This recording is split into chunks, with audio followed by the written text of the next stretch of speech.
Welcome to Fade to Chat, Golden Age Cinema. In this episode, we explore one of Alfred Hitchcock's most daring experiments. I don't know if he thought it was a daring experiment. We'll talk about that in a bit of what the daring experiment was. But it's the 1948 thriller Rope. And since we don't talk about our impressions of the film before we have this episode shoot, I always like to start to get your reaction, Cindy, to what you think what was your experience of the film? Well, it's interesting, Marty, because when I was preparing for this, I read that again. It's a thriller. Um, it didn't thrill me. Uh, yeah, it to me it was not a thriller. It was, I was comparing it to other movies we watched. We watched Double Indemnity, where you knew there was a murder in the beginning of the movie, Yeah. but that movie you didn't know how it happened, when it happened. There still was a lot of suspense involved. In Dial M for Murder, you knew he was planning a murder, but the same thing, you just didn't know how it was going to come off. Here, they show the murder in the very beginning of the movie, and it was like, oh, I was kind of let down by it because there wasn't that suspense around it. Yes, you didn't know if they were going to get caught and, you know, who was going to catch them, if they were going to get away with it. But to me, it just wasn't very suspenseful in that respect. And it was interesting. I wrote this down about myself. I wanted to make a point of this. Doing this podcast with you, I don't know if this is good or bad. I'm learning some things about myself Hmm. and what kind of movies I like to watch. And I'm kind of extreme. I either like a romantic comedy or I like murder movies. Um, yeah, it's like that's a little frightening. Um, but I like one where it is kind of keeps me on the edge of my seat and is more suspenseful. This one was not. It Yeah. was a good movie, but it just didn't really grab me in that respect. Yeah. You also seem to like good historic dramas because you Hmm. you were really surprised to your reaction to Lawrence of Arabia. Oh Well yeah, I acted, love well that one. designed. Yeah. Hmm. And I'm learning more and more about movies that I don't like. And this was this case. I've always not loved Rope, but because you haven't seen it, I thought, well, let's go ahead and do it. And Interesting. when I watched it, I could watch about 30 minutes of it and then I had to stop. Mm. Reading a little bit about the history, for example, the writer tried to get guarantees that they would not show the murder. And of course, Hmm. what does Hitchcock do? First scene shows the murder. Right. The writer also wanted to put some other stuff in there. We'll talk about that in a bit. But this movie, with about it's only an hour and 20 minutes, based on a Very stage short. play, Hmm. and this movie for me was uncomfortable. I watched about 30 minutes of it, and it's like when they started to get into long discussions about, well, the philosophical stuff doesn't happen till about an hour in.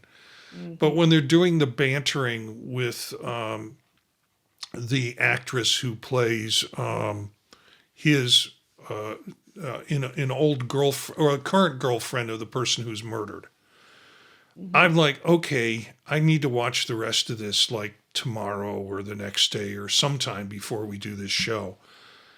It was just uncomfortable for me. And I don't know that's not entertaining. I don't want to feel uncomfortable. Hmm. And we've talked about some films that we wanted to do or that you really like. And I'm like, I think that's going to, I think I'm going to have the reaction of uncomfortableness. And Hmm. that's not entertaining for me. It's not suspense because, like you said in the film, there's really no suspense there. Yeah. You assume that something's going to be revealed where the killers are identified. Otherwise, why make the movie and Mm-hmm. why disappoint all the people who are watching the film? However, Mm-hmm. not discovering them at the end could be a really interesting retake on this. True. Yeah, this film just made me uncomfortable. And that was not entertaining for me. So, other Hitchcock films that we've done, North by Northwest, those kinds of films are action movement. You don't know Yes. what's going to happen. Yes. In fact, they Yes. compare this very much. They compare it to Dial M for Murder because, again, a reconstructed stage play. Yes. But I think Dial M for Murder had a little bit more interesting reveals along the way than this. Mm-hmm. Jimmy Stewart didn't care to do this film, thought he was miscast, but Right. did it. Um, yeah, I don't know if you have more to add to this. I didn't really care for the other the other people in in this film. They were not interesting people Yeah, to me. Even Joan Chandler who played Janet Walker, I thought her lines were kind of clumsy. Like yeah, she was trying to be funny and it just fell flat for me. Yeah, and yeah. There. the one who I enjoyed most was probably the housekeeper. Now, who I did thought she had Mrs. a little Wilson more have? personality. Who did Mrs. Yeah, Wilson have a crush on? That she was. she had a crush on Jimmy Stewart, Rupert. What was Yeah, his last name? Goodell, because she used to work for him, and she got herself yeah, all gussied up and put flowers in her hair to make herself look pretty for him. yeah. There were some fundamental changes in this, in the script. Hmm. There was a undertone in the original script, and it's still present in the movie, that um, Rupert, James Stewart's role, was a instructor, teacher at the school where both Philip and Brandon, and were and were roommates at. And there was Right. an undertone in the play. It was pretty clear that James Stewart's role had a gay relationship with one of the boys. Hmm. And so you're wondering what is where that fell in the storyline. And then they have Mrs. Wilson kind of, or Miss Wilson, I guess, Mrs. Wilson have a attraction to him. It's just and he appears to be older to be within her age range for her to have an attraction with, versus Right. younger how he was portrayed apparently in the play. The play's author was not pleased at all with the fact that they had removed as much of the uh, gay relationship undertones from the movie as they could. However, there's Mm. still quite a bit of it still Oh, exists quite a bit. um, Yeah. in it, and that got it banned in some country. Hmm. I forget where, England, I because think. it was Yeah, where I think it was England. Don't quote me on that would that, be but I read surprising. that as well. Yeah, Maybe not. It was banned somewhere, though. You're right. yeah. So it seemed like it really kind of cut up the elements of the film, of the play, and just patched it together in kind of a strange narrative.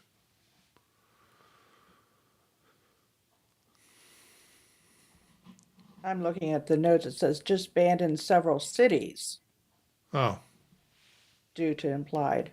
Yeah, doesn't say where, though. it unfolds as a real time psychological um, tension that occurs. If you would have really worked this out, it would have been an hour and 40 minutes Hmm. as a play or as in real time over the period of time from the start of it to the discovery. However, Hitchcock did some things in terms of speeding up the dialogue. So psychologically, you think there's more going on over a shorter period of time than really is. Mm. That might have been my uncomfortableness with it because this is really heavy dialogue. I mean, there's only moments of silence for the idea of producing some sort of tension in the experience, but it's heavy dialogue. Yeah, I think too the part that was uncomfortable for me was when they were having a discussion about murder. And didn't he say something about, well, you could have a whole day of how to kill? He talked about different ways to kill people, Yeah, slaughter day, and I thought, ooh, where are we going with this? And then they talked about killing the chickens and how Philip, when he was young, they have this farm in Connecticut, and he right. would go out and strangle the chickens, and then of course he got all upset over that and said, "I never strangled a chicken."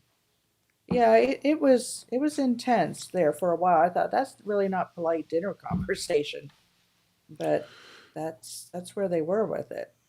Yeah, Farley Granger had appeared in or did appear in other Hitchcock films, including most notably Strangers on a Train, where two people Mm, meet and they swap the murder idea that you wouldn't get caught if you were murdering someone that you had absolutely no connection with. So mm, Hitchcock had worked with Farley Granger before. His role seemed a little too much for me to take in terms of his loss of composure over the evening. And, he did, I think, play a upset drunk pretty well, but it just seemed too much in an hour and 20 minutes. yeah, and I thought too the relationship between he and Brandon, and I need to say something about the name Brandon in a minute. Um, it was almost for me uncomfortable, not because it was a homosexual relationship, because that never really came out, but it was like a dominant submissive Yeah. relationship. I found I thought Brandon had such a dominance over him, and Brandon was almost like, I mean, not Brandon, Philip was almost, I don't want to say childlike, but like he would say, Yeah. well, Brandon, could I have a drink now? He was always asking Brandon's permission. That was very uncomfortable for me, just their relationship, and they didn't seem equal in that respect. Like he was always asking Brandon. I Yeah. didn't like that. Um, it was something I didn't check out. I was curious if you checked it out. There is a lot of artwork in this film. Yes, And did you yes. recognize any of them? No, I looked up the one with the woman Right. where they were right after they killed David. It was something about a woman in a white dress crying or something like that. I wrote it down. Now, of course, I don't have it. Didn't recognize the artist. I didn't recognize that painting, but that's really the only one I kind Yeah, of there were focused some on. sketches on the wall. There was one that in a They're hard to distance looked see. a little bit more like Rembrandt, just Okay, because of the yeah. soft tones and colors. But I Mm, did a cursory search and could not find any of the specific artwork. The idea of a woman crying in a white dress kind yeah. of foreshadows the fiance's Hmm. experience when her future husband Yeah. is revealed as being murdered.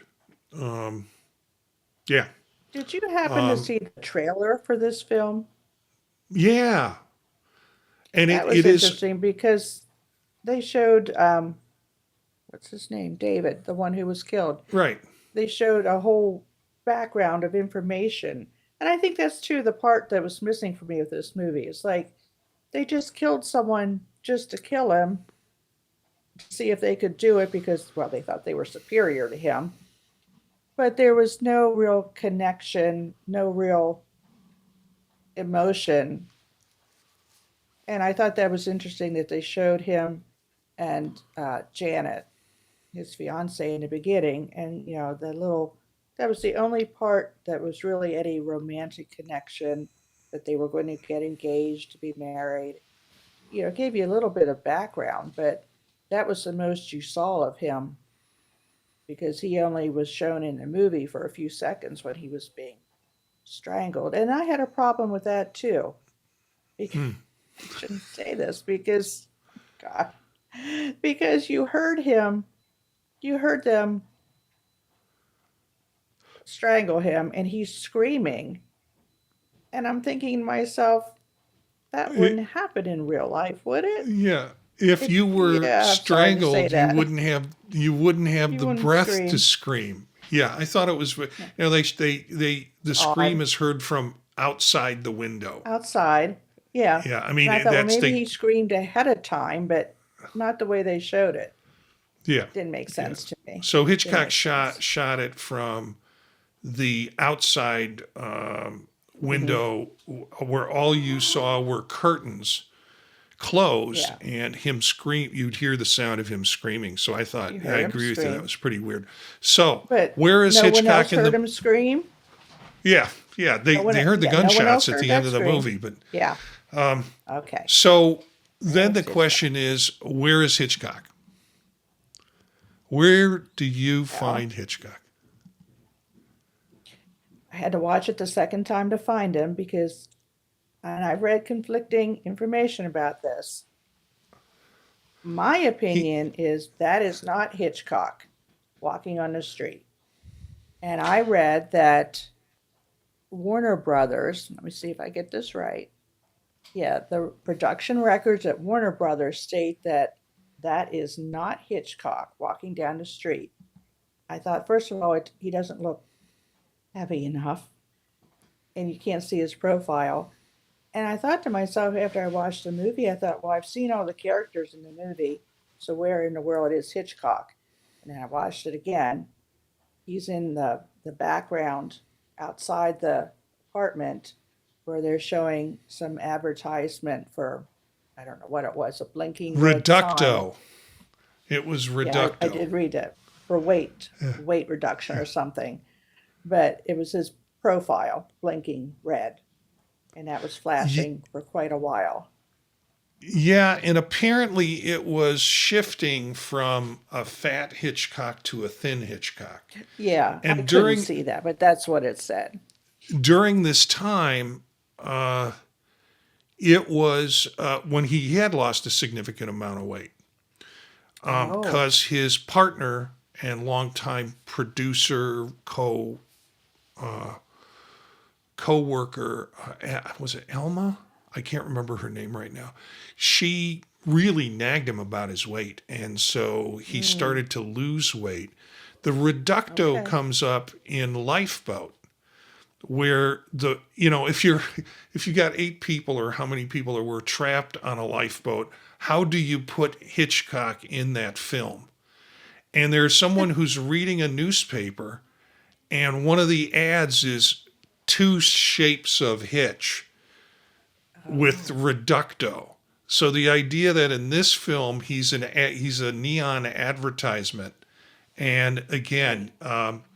the debate about him at the beginning when you said he's too thin, this was the thin part time Okay. for Hitchcock. So it's interesting that Warner Brothers insisted. And for They those said of you no. who are watching this on YouTube, you will see that we do have that scene right at the opening, right after the title, or maybe it's even before the title, of Hitch supposedly walking down the street with someone Okay. else, shot from the probably the window of the apartment. Hmm. Then he is found again, and the best shot that I could find of this was a rather blurred shot outside the window. I recall seeing it previous times when I've watched this in a clearer place, but Hmm. it's a shot outside over the shoulders of two of the main characters. Kenneth and Janet. Janet. And you can see kind of through the window that blurred silhouette that's has reducto on it. Yeah. So I thought that was a bit interesting. And if you look at the other shot, this is obviously a stage shot where Hitchcock is in the dresser and he's sitting up in the dresser and looking up. That's a rather thin looking Hitchcock. So, I have my Yeah. thoughts about this in terms of what was really going on in terms of where to find Hitchcock. The Reducto scene outside the window is about 55 minutes in, is what I read on it. And of course, the title sequence of him walking down the street is right at the beginning of the film. So, I guess because it was so far away too. I'm so used to them zooming in and seeing that very rounded profile. yeah, So, yeah. because when I first looked at it, I thought, well, that must have been him. And then I convinced myself that it wasn't. Hitchcock was challenged by this. The other thing that you might be interested in was, and I didn't realize that. Well, I think I learned this along the way watching this film. That whole background sequence outside the window was a set design that they Oh, had outside the artificial, window. Yeah. yeah, Hmm. artificial clouds. It sort of looked, if you look at it, it sort of looked like it was a matte background that had a Yes. few objects within it, and it probably had a matte background to it. But one of the concerns was that they had to reshoot because the sundowning part out the window didn't look good enough. So they had to Hmm. reshoot a portion of this movie, which, there's a picture in there of Hitchcock surrounded by clouds and around one of the buildings that is obvious in the background of this. So the outside was designed with pretty complicated setup to be able to transition through the day part or the day to Hmm. evening part when the movie was shot. And yeah, Yeah. I had heard that Hitchcock wasn't happy with the sunset in a few of the segments that he shot, so he had to redo 4 or 5 of them because he wanted to get that sunset just right. Yeah. yeah. I tell you, I had a the most interesting part of these movies, this movie we've already covered. One is the background and how that Mhm. was a complicated setup, and the other part was just bits of the storyline in terms of how the storyline was a bit demolished. So yeah, we can talk about the other part if at some point, which is the filming sequence and how that happened. But go Mhm. ahead. I'm sorry I interrupted you, Cindy. You had No, some no, more. it's okay. I had trouble, of course, being a former art teacher, I really focused on that background. And I got stuck on that for a while, and I didn't think that I know the angle of their apartment, they had like a kind of a curved Yeah. angle at the top of their windows, and that really messed with me with the clouds. I didn't think that looked quite right. Okay. So It perspective or something was off for me. It just didn't look right to me. And I kept looking at it thinking it just didn't look real enough for me. yeah, and it amazes me that they spent so much on the set outside of the apartment. They could Hmm. have just simply done a matte scene and for the background and changed the lighting on it. But this was a rather complicated arrangement outside of the apartment on the sound stage in order to get these kind of effects. And then there's that one shot outside one of the rooms where all it is, it seems like it's facing the wall of another building that has very large neon lights on it. And that comes into play near the end of the film, where it goes from blue to red in the evening. And at the end of the film, you get this red casting blinking over, obviously, the two killers who've been discovered. So, I'm sorry. Do you mind if I correct you on that? okay, please. Well, color wise, Okay. because Yeah, you color wise probably is couldn't you couldn't tell that, but it was red and green, and it was very obvious: bright red, bright green, bright red, bright green. It kept going back and forth and back and forth. That no caught my problem attention. correcting me on that. I'm Yeah, red green colorblind anyways. yeah, So, that's okay. Yeah, that was when Jimmy Stewart was making his speech about how did they think they were God and they were not going to get away with this and they were going to, pay for what happened to them. This is flashing back and forth and back and forth and back and forth.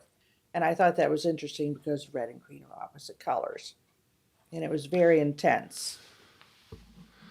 yeah, do you want to talk about the how this film was set up in terms of continuous takes? This came as a surprise to me, although I have seen this film probably about 5 or 6 times in my life. Yeah, I had to go back and do a little research on that because it said for him, he said he regarded it as an experiment. It was also his first color film, and it was most famous for his extended takes. He'd done the film in only 10 segments, ranging from 4.5 to just over 10 minutes each. And they to conceal the edits, and again, I'm learning a lot about this by watching different movies with you, that they would push the camera into dark objects like the jackets that they were wearing, into furniture, the back of a character before cutting, so that it gave you the illusion of one interrupted shot. And I think, and I'm sure you saw this too, there were times when they had, because it was so contained in that, um, the apartment, that they had Hmm. movable walls. They had to push, and the actors had to be very careful about where they were stepping and where they were moving because of the camera dollies. And I read that, did somebody get, what happened with one of the cameramen that they had to drag him off set? Something happened to him Oh, and they I didn't didn't. want it to interrupt. Did I read? And there was a time where they dropped something, they dropped a glass. They Yeah, dropped a glass and they caught that in time. There was something with the cameraman that they I don't had to recall that. take him off screen. Oh gosh, now I'm gonna have to go back and look for that, Marty. I apologize. Yeah, Yeah, something did happen. the shots were, you could get 10 minutes of film in each case. And so he managed to break it down. And if you want the running order, first shot 9 minutes 34 seconds, second shot 7:51, 7:18, 7:09, 9:59, 8:35, 7:50, 10:06. I don't know how they managed to pull that. Mm, 4:37 and 5:40. And part of the trick was to go from scene to scene was to move into dark objects, and you have to watch the mm. film pretty closely. Now that the sequences are there, you can go back and look at it and pretty much Yes, catch the yes. transitions. But the idea was they would move into a dark object when they were changing like location in the apartment, Hmm. and that would allow for them to start up with the dark object and move into the other part of the apartment. So it was Hmm. an interesting experiment. Hitchcock did not like it. In the long run, he thought this was just a gimmick. And Hmm. now to say something that I think was appreciated or could be appreciated was 10 scenes essentially in the movie, Right. easy to shoot versus movies that have multiple scenes and starting and stopping, easier to edit once you've got the scene that you want to use. Right. Right. So, yeah, it was. And we've seen some of this in contemporary films where they do continuous shots. And, you know, I can't remember the film. It was with Michael, the Batman guy, where he's the Birdman or something like that. And in this contemporary film, there's a lot of continuous shots that are just edited together Hmm. into the film. So it's interesting, but I can see why Hitch didn't like it because it basically was a linear fashion of telling a story, and he likes to do nonlinear sorts of things. The nonlinear stuff wound up in the trailer that never wound Oh, up in here the it is. film. Yeah. Okay, I found what I was looking for. It's in the trivia notes for IMDb. Um, Mm-hmm. at one point in the movie, during the first scene, a camera dolly accidentally ran over and broke a cameraman's foot. Ooh. But to keep filming, he was gagged and dragged off the soundstage. Yeah. Yeah, Wow. yeah. Did you catch the part where they were talking about that it was Mrs. Atwater, I think, the aunt, who was also an astrologer. She was a strange character. Yeah. She was talking about a movie and she couldn't remember the name of the movie. She kept saying, "You know that movie. It's just one word. What is that movie?" And he said, "Oh, yeah. What is that one movie?" And that was, of course, Cary Grant movie they were talking about. Right. Called, I think that was Suspicion. They were Notorious. They were talking about Notorious. Notorious. Yeah. Yeah. The other piece that I thought and was interesting was there were 5 films. This is one of them Hmm. that Hitchcock kept the rights to and wanted to pass it on to his daughter. And Hmm. the idea there was, this will be kind of a revenue generating gift that I can give my child when I pass on. Eventually, these films did not get released until 1984, was it?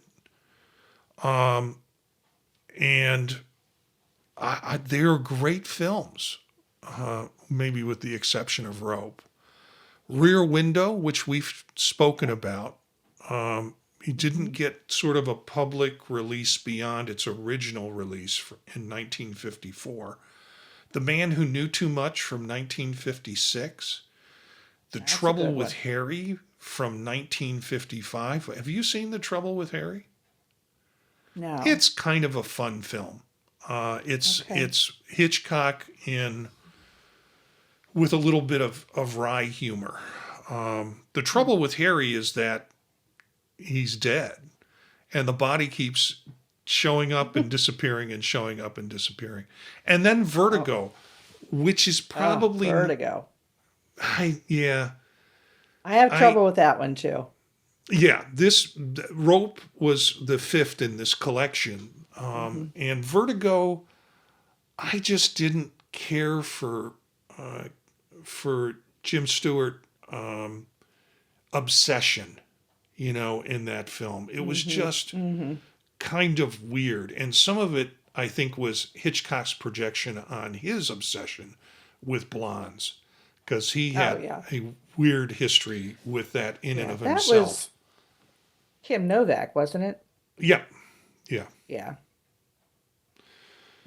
Yeah. And then there are other ones like Marnie, not in this list, but there are some of them that were just, I thought, kind of weird. Hmm. The music that's played throughout this movie by Philip is a particular concerto, but what I keep hearing is "Black is the color of my true love's hair." Ah, If you listen to that over and over again, and I don't know if that's derivative or huh. what, but that's what I hear over and Interesting. over. Which Yeah. again might tie it into the whole relationship between Philip and Brandon. Could be. Yeah. Yeah, that was another uncomfortable scene with him playing the piano. It made me nervous. He made me nervous. Yeah, because he was speeding up and slowing down, speeding up and slowing down, depending on what Jimmy Stewart was And then asking him. dropping key. And then, He would yeah, go into a different key. yeah, and then all of a sudden Um, he uh, just would stop, and the metronome going back and forth. yeah. Yeah, that made me uncomfortable and nervous.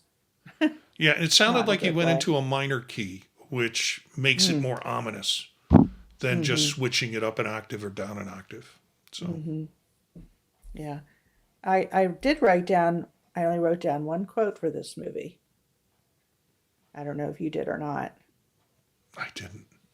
What did you Okay, it write? was Mrs. Atwater was talking to Philip. He was playing the piano, and um, he was supposedly was going to go away for what 6 weeks or something Yeah. to stay at Brandon's mother's house so he could practice and get ready for this big show or concert that was coming up. And she looked at him and she said, "These hands will bring you great fame." Yeah. Not in the way he had hoped, but I thought that's very, yeah, his hands, because he was the one who actually strangled David. Yeah. I went back and watched that again. They both were wearing gloves. Brandon went like that and put his hand over David's heart to see when he was actually dead. But Hmm. Philip was the one who strangled him, I guess because he was an expert in strangling chickens. Yeah, I caught that line. I think if I would have felt there were more, if I would have Yeah. not felt as uncomfortable with this film as I did, Hmm. and not uncomfortable good, like I said, it's kind of I uncomfortable. I know. just don't want to watch this. I would have probably written that quote down because that is again foreshadowing um, in Hmm. terms of that. And there were two things I noticed about the rope. I'm sure you did as well. But after they put the body in the chest, and that rope was clearly around his neck, and they Yeah, put him in the chest, and then they were getting ready for dinner, and they were Brandon had the idea they were going to put a put it. tablecloth on that chest and put all the food and everything on there. He told Philip to get ready and get the books off and get the books out of there and everything ready. And the rope was hanging outside the end of the chest. And of course, Philip just went a little nuts over that, like, oh my God, there's the rope, there's the rope. Well, it was clearly inside the chest when they put the body in there. And then all of a sudden it was hanging It's hanging outside of the outside. chest. Yeah. Yeah. So continuity issue. Yeah. And then when Brandon took the rope, he said, well, it's just a household item. He said, don't get so excited about it Hmm. because he was afraid that the housekeeper would see it. He said, well, I'm just going to put it back in the kitchen drawer. And the camera followed him back into the kitchen. And he went like this very pointedly and dropped it into the drawer. Like Yeah. that was a very pointed way of doing it. He didn't just didn't open the door and put it in. He went and dropped it in. Like, ta-da, you know, this is the rope. Yeah.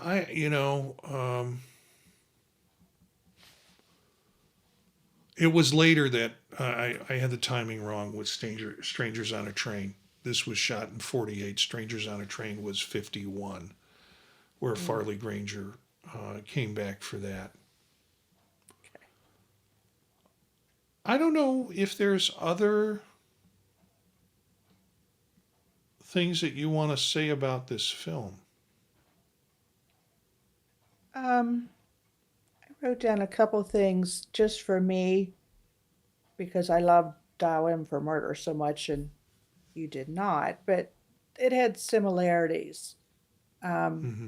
for example, well, it took place in the apartment, pretty much like Dial M for Murder did, but also the key. There was one point in this movie where, they were getting ready, getting rid of the body and so on, and they wanted the housekeeper not to walk in on them suddenly and discover what they had done. So Philip took her key so that she would not be able to get into the apartment. He said, "Oh, I said I lost my key."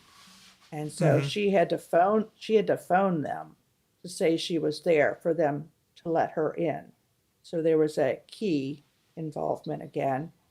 And also at the end of the movie, there was no reaction with Brandon. Philip was over at the piano, kind of sobbing or crying or whatever he was doing. But Brandon was very much like the character in Dial M for Murder. He just poured himself a drink. The sirens are wailing in the background. Jimmy Stewart sitting across the room, sitting in a chair. I don't remember if he had a gun at that point or not. I know he had He was fired it. still holding the gun. Was he holding it? So Yeah. he was like the inspector, like, okay, this is over for you two. The police are coming. And Brandon just is as calm and collected as could be, like no remorse, and he's just pouring himself a drink.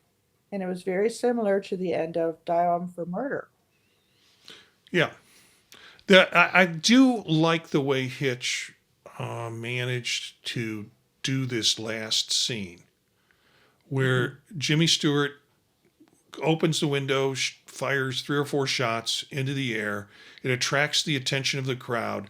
The camera pans back from Jimmy Stewart so you can see the rest of the actors in the scene. He moves over, sits in a chair, and the whole process is revealed through people shouting on the street.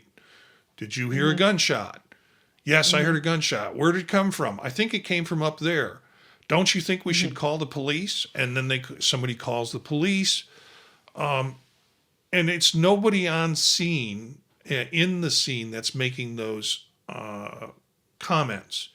It is people outside making those comments, so you get a sense of how everything at that point is revealed. I don't know if that's how the play was put together in the same way. I could imagine it would be, but with off-scene actors making the comments about the police coming. But I liked the way that played out at the end. Yeah. Yeah, there was at one point I was concerned about, I was counting the shots because there was one shot where he was struggling. Jimmy Stewart was Yeah. struggling with Philip with the gun, and one shot was fired.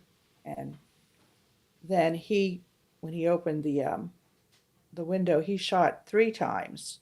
So I'm thinking, okay, there's 2 more shots left in that gun. I was hoping nothing else was going to happen, that, Jimmy Stewart wouldn't use those 2 bullets. But I read that they specifically did 3 shots out the window. That was to symbolize Philip, Brandon, and David that was killed. Wow, that's a that's a stretch for symbolism, but I I believe know. what you I read. don't remember where I read that, but I read it somewhere. Yeah. And this is just a very, very personal note, and I won't go into it a whole lot or I'll get myself in big trouble. But the name Brandon, Yeah. I don't know if you know any Brandons or have had any students named Yeah. Brandon. Yeah, I've had students named Brandon. Have I have students named always Brandon. said if I ever had children, I have a list of names. That's on my Uh-huh. no-go list. That name has been not a good name throughout my teaching career. When I saw that his name was Brandon, I went, yep, his name is Brandon. I always said, don't ever name anyone Brandon. I don't know what it is about that name. Well, yeah. In this case, Brandon is John Dahl's character, and you Yeah. mentioned at the end his complete kind of lack of emotion at Oh, being yeah, caught. That's the sign of a sociopath or a exactly. psychopath, I should say. Hmm.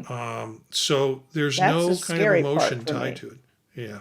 Hmm. I foreshadowed this a little bit by asking you last week or last episode, do you know anything about Leopold and Loeb? And I don't know if that Oh, triggered, God. I guess it Oh, did I went and trigger. watched it. I watched that on YouTube. Yeah. I watched that. I watched a whole documentary on that poor boy that was killed. He's only 9 years old. I Yeah. did watch that. Hmm. Yeah. And then, and I still haven't looked it up. Tell me if there are other things about this movie that you have. And I will look up the movie I have been thinking about and see if I can get the listing of it for you, Okay. because it is a direct, I don't want to say rip off of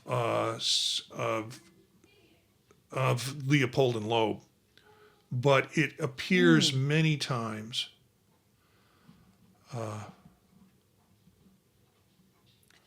Yeah. Well, it's interesting. I try to go with an open mind when I'm watching these movies. And I won't say it's a bad movie. It's just not my favorite Hitchcock movie. A lot of people loved it, thought it was the best Hitchcock. I would strongly disagree with that. But like you said, it is uncomfortable in a way because for me the characters I couldn't relate to them because they were just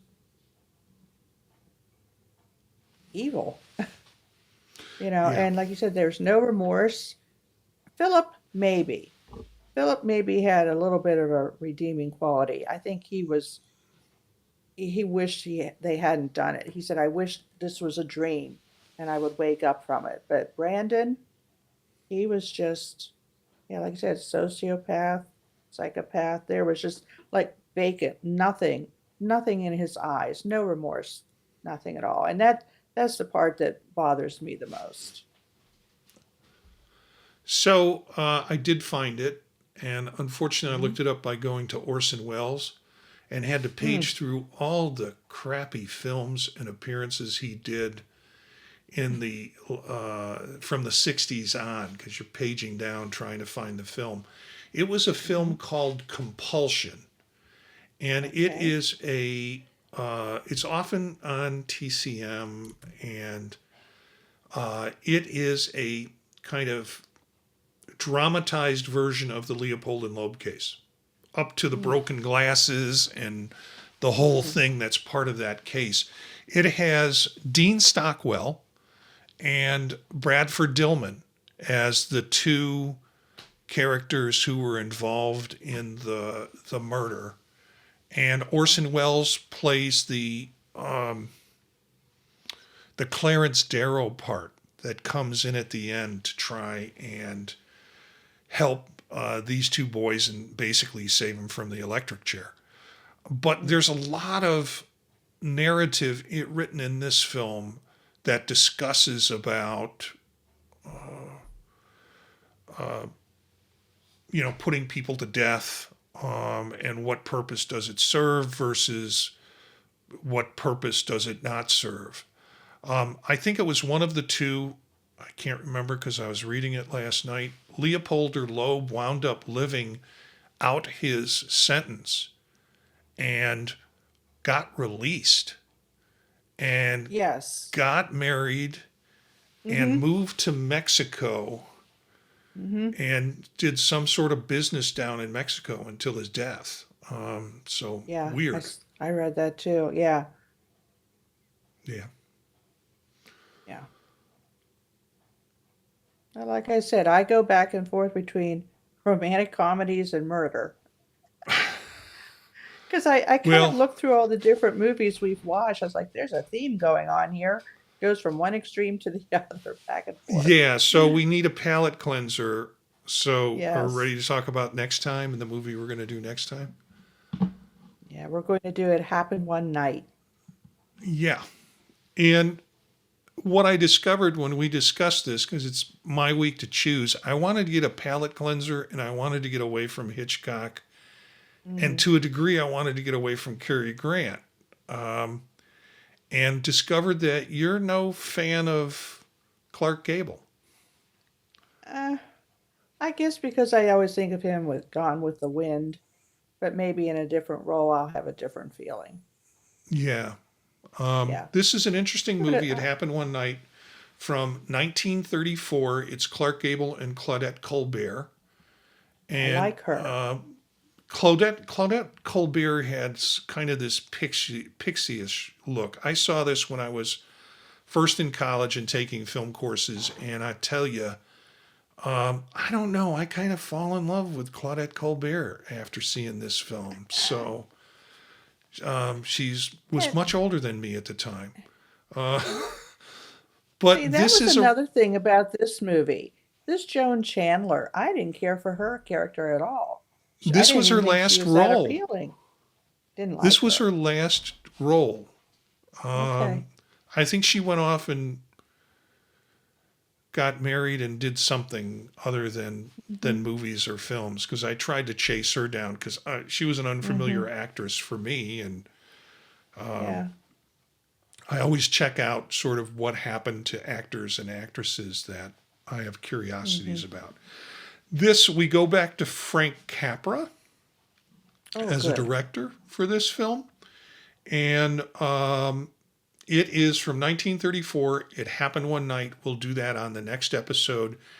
And this is my choice this time. And we'll see how Cindy manages it. And I'm curious to see what she'll come up with for her choice for the Yeah, next I film. may rethink my next choice. Okay. All right. We'll see. We'll So see. you already have one in mind. I do, but it's one you definitely don't want to do, so I may rethink it. No, challenge me, please. Okay. Challenge me. We'll save it for the next episode, Okay. and I'll be surprised, I think, with the process. So Right. that's it for this episode of Fade to Chat. You can find us on youtube.com/@fade to chat, where you can get the video of this show, and you can also pick up the audio on any of your podcatcher services. Find out about all our shows on the website, thepodtalk.net website, where I have links to the shows that I do, shows that I'm on, and other interesting pieces of podcasts you might get interested in.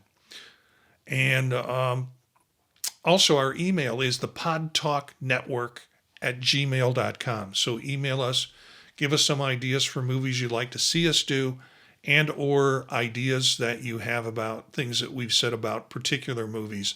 That would be fun. It's great to get a short email from folks, even if it's just, hey, this is pretty cool. Thanks for doing this show. The email again is thepodtalknetwork@gmail.com. And I said the website, I said the email, I said the YouTube. So I've said it all. So join us next time on Fade to Chat as we revisit another classic from Hollywood's golden age.